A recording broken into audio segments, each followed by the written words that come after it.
औषध नाही, इंजेक्शन नाही, आता ऑपरेशन शिवाय पाठ आणि मानेच्या दुखण्यापासून आराम मिळवा. NC वेलनेस सेंटर, नवल पेट्रोल पंपासमोर, रेल्वे लाईन, सोलापूर. दादा खरं तर सोलापूर श्रेयवादाची खासदार प्रणितीताईंनी जो महामार्ग गेलाय त्याच्यावरून टीका केल्याचं देखील पाहतोय. तर आपण त्याचा फॉलोअप घेतल्याची माहिती समोर होते आणि काय नक्की तथ्य आहे, काय उत्तर आहे? तो हायवे माझ्या आणि सुभाष बाबूच्या दोघांच्या मतदारसंघात होतो आणि प्रणिती शिंदेच्या मतदारसंघात होतो. प्रणिती शिंदेंना ही सवय झाली अलीकडे, जे काय काय होत नाही ते भाजपमुळे होत नाही आणि काही झालं तर पटकन श्रेयासाठी त्याच्यावर स्टेटमेंट करायचे. ह्या मागील जवळपास 2023 पासून माझा फॉलो आहे. या संबंधित माझं केंद्रीय मंत्री गडकरी साहेबांसोबत वारंवार पत्रव्यवहार आहे आणि सुभाष बाबूंचाही आहे. सुभाष बाबूंना ज्या दिवशी केंद्रीय मंत्री गडकरी साहेबांचं पत्र आला त्याच दिवशी मलाही मंजुरीचं पत्र सेम डे मलाही आला आणि पहिल्यांदा ह्याची पोस्ट जे सार्वजनिकरित्या जे मी केली मी पोस्ट केल्यानंतर प्रणिती शिंदेना कळत माहिती नव्हतं आणि प्रणिती शिंदेंनी DPRची काम प्रोसेस पुढे गेल्यावर DPRची वर्क ऑर्डर निघाल्यावर त्यांना कुठून तरी कंपाऊंड लागलं की हे काम होणार आहे. तुम्ही बघितलं तर डेट तुमच्या लक्षात येईल की DPRचं वर्क ऑर्डर झाल्यानंतर प्रणिती शिंदेचं निवेदन गडकरी साहेबांनी दिलं. त्यामुळं श्रेयवादासाठी प्रणिती शिंदे धडपडत आहेत. आम्ही बिलकुल नाही. माननीय आमदार बापू असतील, मी असतील, आम्ही दोघांनी हा प्रश्न लावून धरला, वारंवार विनंती केली आणि आमच्या मागणीला यश आलं. आणि हे जर खरं यश कुणाचं असेल तर गडकरी साहेबांनी एक आमच्यासाठी या जिल्ह्यासाठी केलंय. गडकरी साहेबांचे विशेष आभार मानतो. प्रणिती शिंदेंना इथं DPCच्या निधीसाठी उपोषणाला बसायची पाळी येते आणि 700-800 कोटी निधी आणण्याचा डोंगराला पेटवता.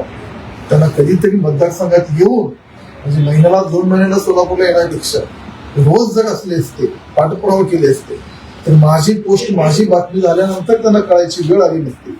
त्यामुळे मला असं वाटतं की प्रणिती शिंदेच्या बोलण्याकडे आपण दुर्लक्ष करावं. जनता सुज्ञ आहे. त्यांनी जन्मल्यापासून त्यांच्या घरात सत्ता आहे, सरकार आहे. त्यांना कधी निवेदन द्यायचं सुचलं नाही आणि आता भाजप सरकार, मोदी सरकार, देवेंद्रजीच्या नेतृत्वाखाली जे विकास काम होतात त्याचे ते श्रेय घेतात. दादा, समाज माध्यमामध्ये एक पोस्टर व्हायरल होतोय, त्यामध्ये गडकरी साहेबांनी स्वतः त्यांच्या सोशल मीडिया अकाउंटला टॅग केलेल्याचं दिसून येतंय.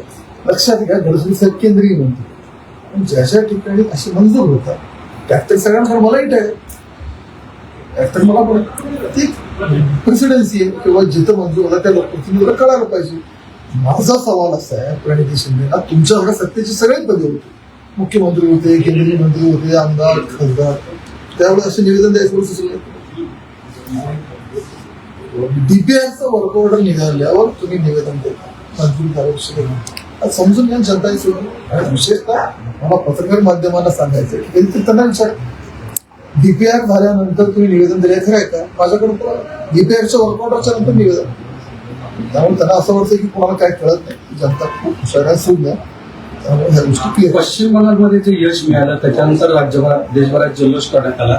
यावेळेस प्रणिती शिंदेंनी म्हणलेले मुख्यमंत्र्यांनी राजीनामा द्यावा. महाराष्ट्रात दुर्दैवी घटना घडली असताना जल्लोष झालेला आहे. मुख्यमंत्र्यांकडे माणुसकी राहिली नाही. यांचं मूळ दुखणं देवेंद्र फडणवीस आणि ते दुखणं काही संपत नाही. कारण माननीय देवेंद्रांच्या नेतृत्वाखाली राज्यातला काँग्रेस पूर्णपणे तुकडा साफ होत आहे आणि देवेंद्रजींच्या नेतृत्वाखाली आमचं सगळं अस्तित्व संपत आहे हे लक्षात आल्यावर बहाणा आहे त्या घटनेचा. दुर्दैवी घटना आहे पण टार्गेट देवेंद्रजी. पण देवेंद्रजी भल्या भल्याना प्रणिती शिंदे वयाने, कर्तृत्वाने, सगळ्या गोष्टी तसे खूप लहान आहे की जे गती महागती देवेंद्रजींचं राजकारणाला धक्का लावायचा प्रयत्न करत होते. जे केले ते घरी जाऊन बसले. प्रणिती शिंदेना माझा सल्ला आहे, मित्रताचा सल्ला आहे की आव्हान करताना, चॅलेंज करताना थोडी आपली पण पात्रता उंची मी म्हणणार नाही पण निदान ज्याच्याशी बोलतोय ते कुठे आणि आपण कुठे याचा भान आपण द्यावा. आता पश्चिम बंगालमध्ये काही वर्षांपूर्वी जर स्थिती भाजपची बघितली तर 3 आमदार त्या ठिकाणी होते. आज जवळपास 200च्या प्लस तुम्ही तिथं. केरळमध्ये देखील आता आज तुमचे 3 आमदार पुन्हा एकदा झालेले आहेत. कधी जिथं एकही आमदार नव्हता भाजपच्या, आज 3 आहेत. पुढच्या येणाऱ्या काळामध्ये केरळमध्ये देखील सत्ता स्थापन होईल भाजपची. 1984ला 2 खासदार होते. आज 22 राज्यात आमचं सरकार. त्रिपुरामध्ये आमचं काही नव्हतं सरकार. वेस्ट बेंगाल म्हणजे 3, 73 आणि आज जवळपास 200. हे आमचं ऍक्सिलरेशन रेट हा फास्ट आहे. त्यामुळं आमची एंट्री झाली, आता एंट्री झाली, पुढच्या निवडणुकीला हे चित्र वेगळं निश्चित असणार आहे. केरळमध्ये आणि तामिळनाडूमध्ये येणाऱ्या काळात भारतीय जनता पार्टीची राजकीय परिस्थिती वेगळी आहे. आणि आता अवस्था अशी व्हायला लागली होती की मी बसत किंवा उभं राहत नव्हतो, तर जास्तीत जास्त झोपून राहायचा प्रयत्न करायचो. सलगपणे आपण एखादं काम करायला लागलो की बॅकमध्ये पेन येतोय.